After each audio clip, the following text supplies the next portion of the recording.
Shalom, saudara yang dikasih Tuhan. Senang sekali saya bisa kembali menjumpai setiap saudara saat ini, dimanapun saudara berada. Doa dan harapan saya, setiap saudara dan orang-orang yang saudara kasih dalam keadaan yang sehat, tetap bersemangat, dan terus berpengharapan di dalam Tuhan. Hari ini saya ingin berbagi kepada kita semua tentang sebuah tema, yaitu How I Fight My Battle.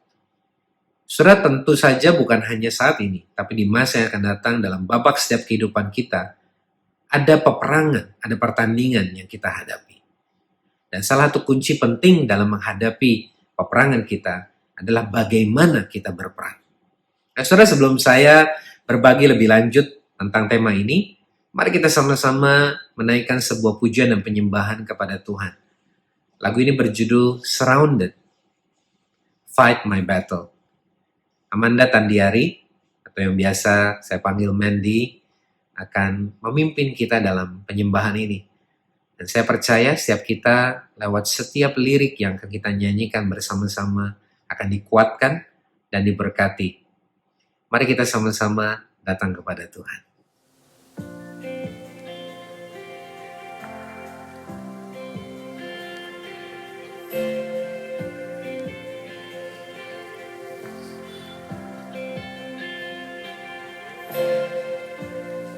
There's a table that you prepare for me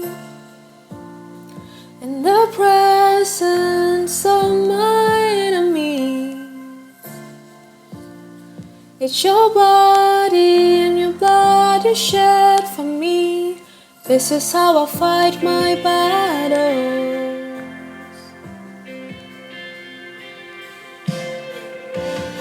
There's a table that you prepare for me in the presence of my enemies. It's your body and your blood you shed for me. This is how I fight my battles.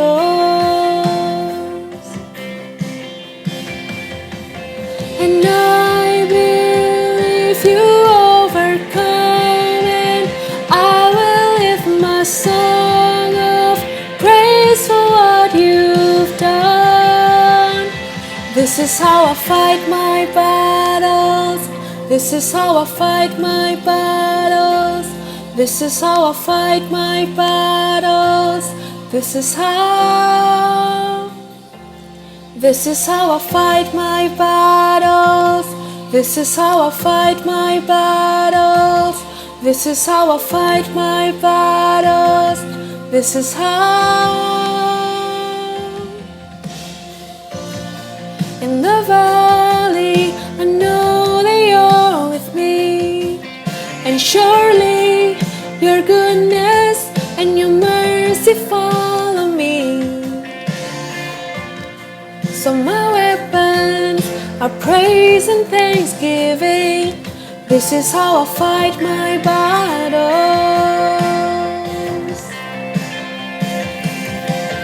And I believe you overcome, and I will lift my song of praise for what you've done. This is how I fight my battles. This is how I fight my battles. This is how I fight my battles. This is how. This is how I fight my battles. This is how I fight my battles. This is how I fight my battles. This is how.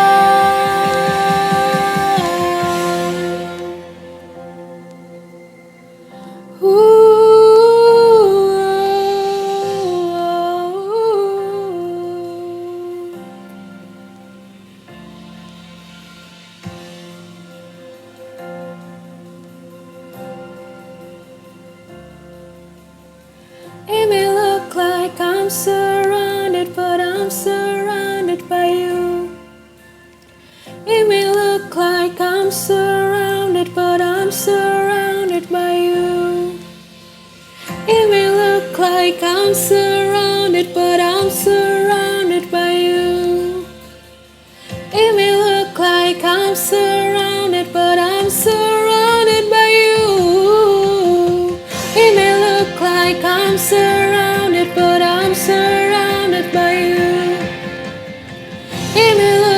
like I'm surrounded, but I'm surrounded by you. It may look like I'm surrounded, but I'm surrounded by you. It may look like I'm surrounded, but I'm surrounded by you. This is how I fight my battles. This is how I fight my battles. This is how I fight my battles. This is how. This is how I fight my battles. This is how I fight my battles. This is how I fight my battles.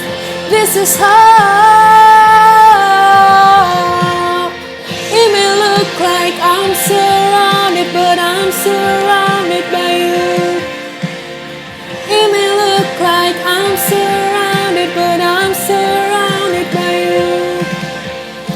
It may look like I'm surrounded, but I'm surrounded by you. This is how I fight my battles.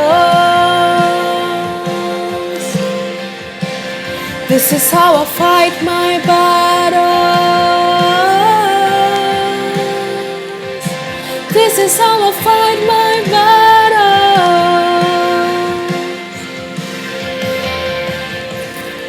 It may look like I'm surrounded, but I'm surrounded by you. It may look like I'm surrounded, but I'm surrounded by you. Puji Tuhan, saya percaya setiap kita tadi lewat penyembahan yang baru saja kita sama-sama naikkan, kita boleh dikuatkan, kita kembali diingatkan bahwa Tuhan selalu dan senantiasa menyertai setiap kita. Mandy sudah menyanyikan dan menaikkan pujian ini dengan sangat luar biasa. Saya percaya kita semua diberkati. Thank you Mandy. Dan saudara, mari kita ingin bersama-sama belajar hari ini how I fight my battle, how we fight our battles. Saudara, poin pertama yang saya ingin bagikan adalah begini. Mazmur 25 ayat 12-15, saudara berkata, siapakah orang yang takut akan Tuhan? Kepadanya Tuhan menunjukkan jalan yang harus dipilihnya. Orang itu sendiri akan menetap dalam kebahagiaan dan anak cucunya akan mewarisi bumi. Tuhan bergaul karib dengan orang yang takut akan Dia dan perjanjiannya diberitahukannya kepada mereka. Mataku tetap terarah kepada Tuhan sebab Ia mengeluarkan kakiku dari jaring. Dalam bahasa Inggris terjemahan The Passion Translation dikatakan, who are they that live in the holy fear of God? You will show them the right path to take. Then prosperity and favor will be their portion, and their descendants will inherit all that is good. There is a private place reserved for the lovers of God, where they sit near Him and receive the revelation secrets of His promises. Rescue me, O Lord, for you are my only hero. Surah di dalam Mazmur ini kita menemukan sebuah janji yang luar biasa, yaitu ditujukan for God lovers, yaitu siapa saudara? Kekasihnya, orang-orang yang menjadi sahabat karibnya, mereka yang takut akan Dia, yang matanya tetap terarah kepada Tuhan. Hal pertama yang saya ingin bagikan kepada kita semua adalah God reveals the revelation secrets of His promises to His lovers. Surat janji ini merupakan janji yang luar biasa karena Tuhan membagikan, Tuhan menyingkapkan rahasianya, pewahyuannya, hal-hal yang mungkin tersembunyi bagi banyak orang. Tapi Ia singkapkan, Ia beritahukan kepada sahabat karibnya, saudara dan saya yang mengasihi Tuhan, yang terus hidup dalam takut akan Tuhan. Di dalam saudara ayat ini kita mengerti bahwa apapun yang sedang kita hadapi saat ini, Tuhan lebih tahu dan Tuhan tahu persis apa yang sedang terjadi. Dan Ia lebih daripada sanggup, bukan hanya membagikan, bukan hanya menceritakan apa yang sedang Ia rancangkan, tapi Ia menjamin bahwa rancangannya adalah rancangan damai sejahtera. Rancangannya adalah rancangan yang mendatangkan kebaikan buat setiap kita. Ada amin, saudara?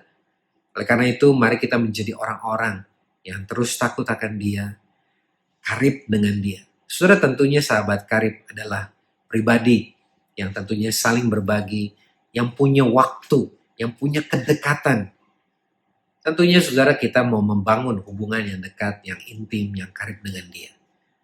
Bukankah kita juga menceritakan hal-hal yang menjadi rahasia, hal-hal yang paling private dalam hidup kita, hal-hal yang menjadi rahasia pribadi kita kepada orang-orang yang dekat kepada kita, orang-orang yang menjadi sahabat karib kita. Demikian juga Allah kita adalah Allah yang lebih daripada happy to share, berbagi kepada sahabat-sahabat karibnya. Maukah hari ini kita menjadi sahabat karibnya Tuhan? Saya percaya saudara tentunya rindu untuk menjadi demikian. Nah, hal kedua saudara, kita akan melihat hal ini juga digenapi dalam kehidupan Nabi Elisa. Saudara, di dalam 2 Raja-Raja pasal yang ke-6 ayat 8 sampai 17, saudara dikatakan bahwa Raja Negeri Aram itu sedang merancangkan sebuah rencana yang jahat untuk menyerang bangsa Israel. Nah saudara, ia mengatur strategi demikian luar biasa untuk mengirim pasukan di tempat-tempat tertentu. Tapi saudara, di saat yang sama, Elisa, Nabi Tuhan, mengerti dan menemukan Tuhan menyingkapkan kepadanya hal-hal yang sedang Raja Aram coba lakukan. Dan ia memberitahukan kepada Raja Israel tentang rencana jahat Raja Aram ini. Sehingga bangsa Israel dapat terhindar dari serangan musuh dan selamat. Saudara, tentunya dalam keadaan seperti ini Raja Aram bertanya-tanya. Ia berpikir bahwa ada pengkhianat, ada orang dari bangsanya yang memberitahukan rahasia ini kepada orang Israel. Tapi saudara, kita temukan bahwa kita tahu Elisa lah yang mendapatkan pewahyuan yang Tuhan beritahukan rahasianya sehingga ia boleh menyelamatkan bangsa Israel. Dan ketika saudara Raja Aram tahu akan hal ini, ia menjadi marah. Nah dikatakan apa saudara? Lalu mengamuklah hati Raja Aram tentang hal itu dan dipanggilnyalah pegawai-pegawainya, katanya kepada mereka, tidakkah dapat kamu memberitahukan kepadaku siapa dari kita yang memihak kepada Raja Israel? Seperti saya katakan, dia berpikir ada pengkhianat. Tapi salah seorang pegawainya berkata, tidak tuanku Raja, melainkan Elisa, nabi yang di Israel. Dialah yang memberitahukan kepada Raja Israel tentang perkataan yang diucapkan oleh tuanku di kamar tidurmu. Wow. Bahkan hal-hal yang tersembunyi sekalipun Tuhan singkapkan. Persis seperti apa yang tadi kita temukan di dalam Mazmur. Berkatalah Raja, pergilah melihat di mana dia, supaya aku menyuruh orang menangkap dia. Lalu diberitahukannya kepadanya, dia ada di Dotan. Maka dikirimnyalah ke sana kuda serta kereta dan tentara yang besar. Raja Aram begitu marah sampai untuk menangkap satu orang saja dia mengirim pasukan yang begitu besar. Sampailah mereka pada waktu malam lalu mengepung kota itu. Nggak main-main nih saudara. Ketika pelayan abdi Allah bangun pagi-pagi dan pergi keluar, maka tampaklah suatu tentara dengan kuda dan kereta ada di sekeliling kota itu. Raja Aram membawa pasukan yang begitu luar biasa besar, pasukan berkuda dan kereta kuda untuk menyerang Nabi Elisa. Lalu berkatalah bujangnya itu kepada Nabi Elisa, celaka tuanku, apakah yang akan kita perbuat? Jawab Nabi Elisa, jangan takut, sebab lebih banyak yang menyertai kita daripada yang menyertai mereka. Lalu berdoalah Elisa, ya Tuhan, bukalah kiranya matanya supaya ia melihat. Maka Tuhan membuka mata bujang itu sehingga ia melihat. Tampaklah gunung itu penuh dengan kuda dan kereta berapi sekeliling Elisa. Saudara, poin kedua yang saya bagikan kepada saudara tentang how we fight our battles adalah begini. Attacked by the enemy, yet surrounded by God. Diserang oleh musuh, tetapi dikelilingi, disertai oleh Allah. Saudara, kalimat yang tadi kita dengar, yang disebutkan oleh Nabi Elisa, adalah ayat yang kita selalu pegang dalam hidup kita. Those who are with us are more than those who are with them. Siapa yang bersama dengan kita, mereka yang menyertai kita, lebih banyak daripada yang menyertai musuh-musuh kita.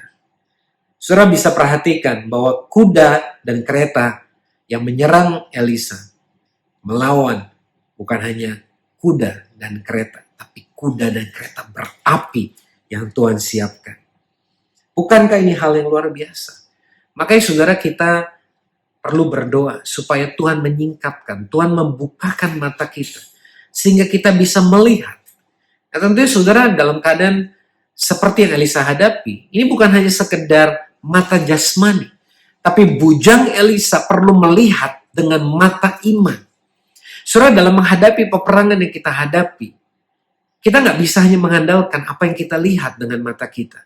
Tapi kita membutuhkan pertolongan Tuhan agar kita bisa melihat dengan mata iman. It is by faith that we will see God is at work. Dengan iman kita akan melihat bahwa Tuhan sedang bekerja. To see through His eyes, not by our sight. Untuk melihat dengan matanya Tuhan, bukan dengan mata kita sendiri. Saudara, Ibrani 11 ayat 1 berkata dan mengingatkan kepada kita bahwa iman adalah dasar dari segala sesuatu yang kita harapkan dan bukti dari segala sesuatu yang tidak kita lihat. Saudara, iman berbicara tentang apa yang kita percayai, bukan karena apa yang kita lihat saat ini, tapi karena apa yang kita belum lihat, tapi Tuhan sedang bekerja. Sebab hidup kami ini adalah hidup karena percaya, bukan karena melihat. Paulus menuliskannya kepada jemaat di dalam kitab 2 Korintus pasal 5 ayat yang ke-7. For we live by faith, not by sight. Hari ini saya berdoa supaya Tuhan membukakan kepada setiap kita, memberi kita mata iman untuk melihat seperti Tuhan melihat, bukan apa yang kita lihat saat ini. Saya berdoa supaya di tengah-tengah peperangan, di tengah-tengah pertandingan, di tengah-tengah ujian, situasi yang sedang kita hadapi saat ini, kita bisa melihat bahwa Allah sedang bekerja. Allah tetap dan terus bekerja untuk mendatangkan kebaikan. Dia turut bekerja dalam segala sesuatu yang kita hadapi untuk mendatangkan kebaikan. Ada amin? Kiranya saudara, iman kita dikuatkan saat ini.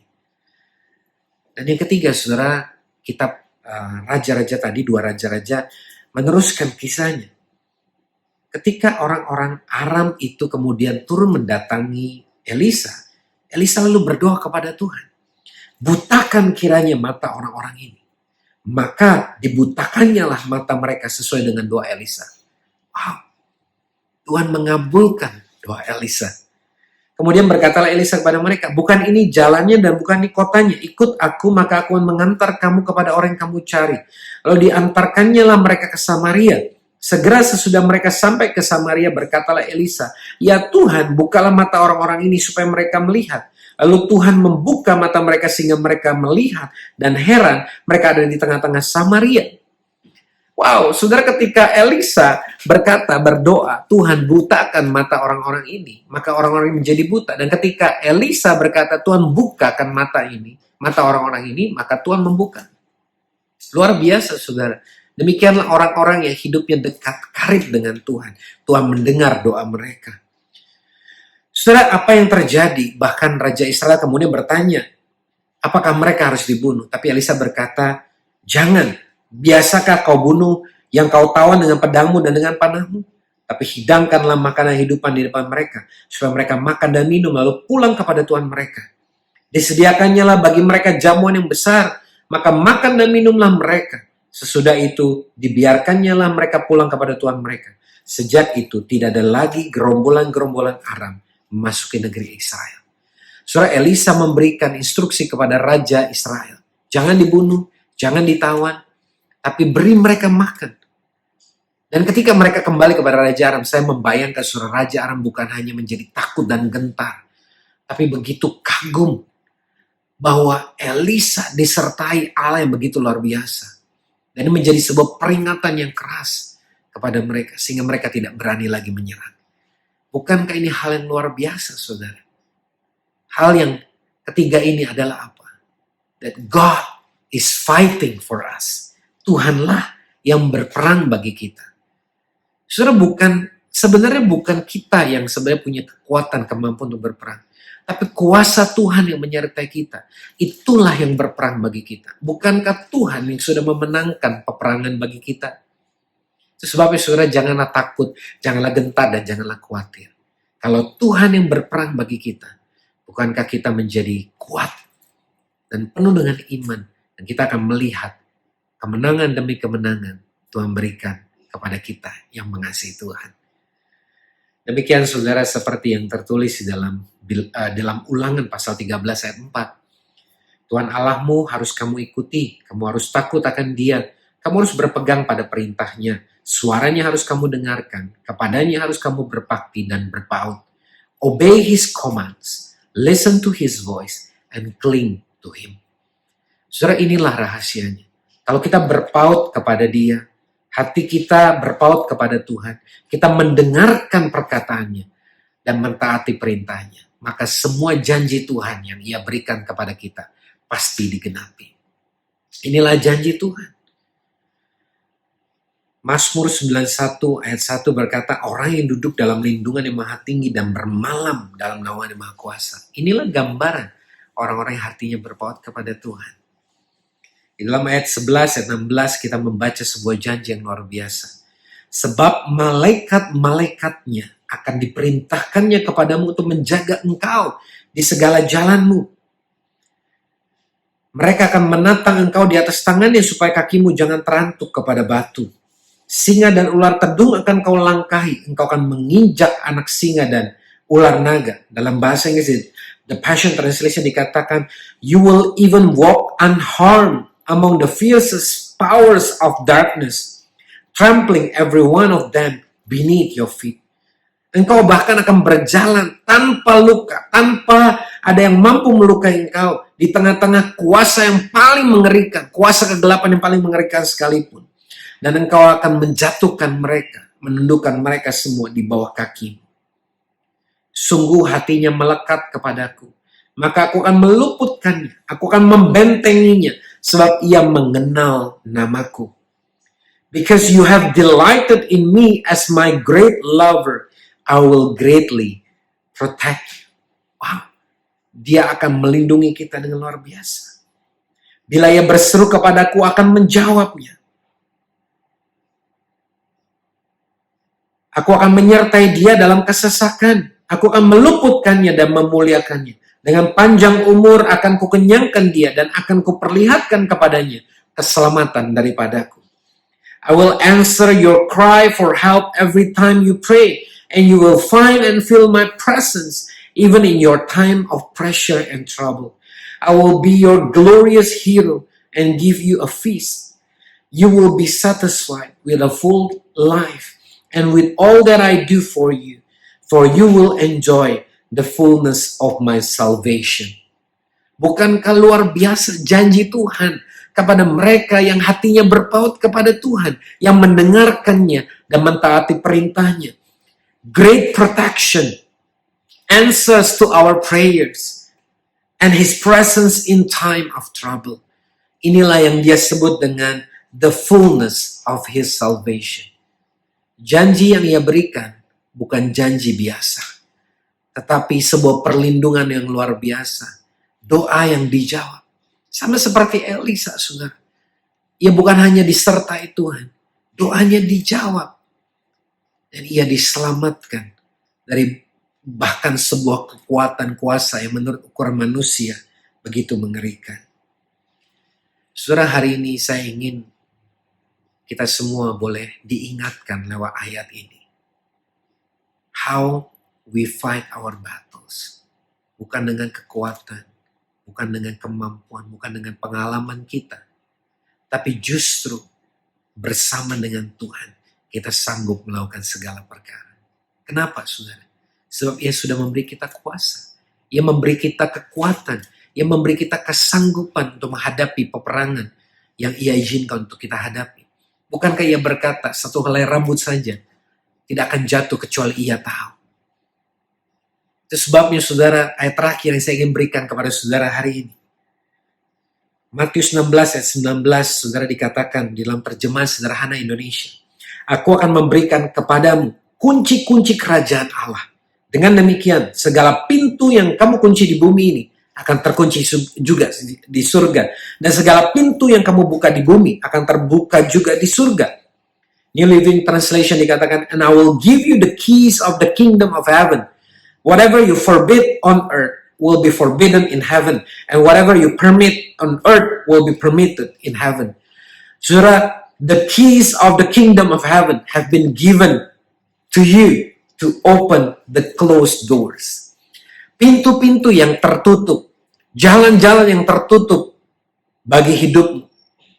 Engkau sudah menerima kunci kerajaan surga. Engkau sudah menerima kuasa untuk membuka pintu-pintu yang terkunci, untuk menutup pintu-pintu yang terbuka. Artinya apa, saudara? Di dalam hidupmu ada kuasa, bukan hanya untuk bergerak maju dalam hidupmu, tapi untuk memenangkan setiap peperangan yang Tuhan izinkan harus engkau hadapi. Ia memberimu kunci, ia memberimu kuasa, ia memberimu sebuah kekuatan dan kepastian. That is how you fight your battles. That is how you win your battles. Saudara, hari ini kiranya setiap kita dikuatkan dan kita diingatkan bahwa Allah yang penuh kuasa itu, Allah yang sudah memenangkan segala peperangan yang ada, menyertai saudara dan saya. Kami bersyukur Tuhan bahwa hari ini kami diingatkan. Kami bersyukur karena kami punya Allah yang hebat bersama dengan kami. Kami bersyukur kami sanggup melawan segala musuh kami. Kami sanggup memenangkan peperangan kami karena Tuhan yang menyertai kami. Kami bersyukur karena Engkaulah sahabat karib kami, Tuhan. Engkau memberitahukan rahasiamu, perjanjianmu kepada kami. Dan kami bersyukur Tuhan, sebab Engkau yang menyertai kami jauh lebih banyak, jauh lebih powerful daripada yang menyertai musuh kami. Dan kami bersyukur karena Engkaulah Allah yang berperang bagi kami. Kunci kerajaan surga sudah kami terima dari Engkau. Kami kuat saat ini dalam Tuhan. Kami yakin sebab Allah yang menyertai kami. Sebabnya kami boleh tenang. Apapun peperangan yang sedang kami hadapi hari ini, kami tahu kami tidak menghadapinya sendiri. Tapi kami menghadapinya bersama dengan Engkau. Dan dengan kuasa Tuhan di dalam nama Yesus, kami akan memenangkan peperangan ini. Saudara, berapa banyak saudara hari ini Engkau berkata, Tuhan terima kasih, karena aku hanya mendapatkan pengharapan. Tetapi aku belum pernah menyatakan imanku kepada Tuhan. Sepertinya aku belum punya hubungan sebagai sahabat karib dengan Tuhan sendiri. Hari ini kalau engkau rindu demikian, atau mungkin kau yang berkata, aku mungkin pernah punya hubungan demikian sama Tuhan, tapi aku gak lagi dekat dengan Dia. Aku mau kembali berkomitmen kepada Tuhan. Saudara, siapapun saudara orangnya, kalau kau berkata demikian, hari ini, mari berdoa. Ikuti saya saat ini berdoa. Tuhan Yesus, hari ini aku datang. Aku kembali kepada Tuhan. Aku percaya Engkau sudah menyelamatkan aku dan menembus hidupku. Engkau sudah mengampuni dosaku. Dan hari ini aku diselamatkan di dalam nama Yesus. Aku percaya Engkau Tuhan dan Juru Selamatku. Engkau yang memenangkan peperangan yang aku hadapi. Dan Engkau menyertai hidupku. Mulai hari ini hidupku menjadi baru. Dan aku menyerahkannya kepadamu. Di dalam nama Yesus. Kalau saudara baru saja berdoa demikian, selamat. Saudara adalah bagian dari anggota keluarga kerajaan Allah. Saudara telah dilahirkan baru. Dan engkau memiliki kehidupan yang baru, keselamatan, bahkan hidup yang kekal bersama dengan Tuhan. Mulai saat ini, mari hidup di dalam takut akan Tuhan. Baca dan renungkan firman Tuhan. Tinggal dan terhubunglah dengan komunitas yang takut akan Tuhan. Dan saya percaya mulai hari ini hidupmu akan berubah selamanya. Peperangan yang kau hadapi bukanlah peperangan yang akan membuat engkau jatuh dan tergeletak. Tapi peperangan yang kau hadapi justru adalah peperangan di mana engkau akan memenangkannya. Nama Tuhan dipermuliakan. Dan engkau akan menjadi kesaksian yang luar biasa bagi banyak orang. Bagikan pesan ini saudara kepada sahabat-sahabatmu, kepada mereka yang engkau tahu membutuhkan pengharapan, membutuhkan kekuatan hari ini. Mereka yang sedang menghadapi peperangan mereka. Saudara tidak akan pernah tahu bahwa apa yang saudara bagikan hari ini akan menguatkan, memberi mereka penghiburan dan pengharapan di dalam Tuhan. Saya percaya saudara, apa yang kita sama-sama dengar hari ini, firman Tuhan yang kita dengar hari ini akan menjadi kekuatan dan pengharapan kita semua untuk menjalani hari-hari yang kita hadapi. Bukan hanya saat ini, tapi bahkan kesesakan sekalipun yang kita harus hadapi di masa yang akan datang. Peperangan yang kita harus hadapi. Kita percaya dan yakin bahwa Allah yang menyertai kita jauh lebih besar daripada apapun yang menghadapi kita. Apapun yang harus kita hadapi. Mari kita tetap berharap dan percaya kepada Tuhan. Have a great day and God bless you.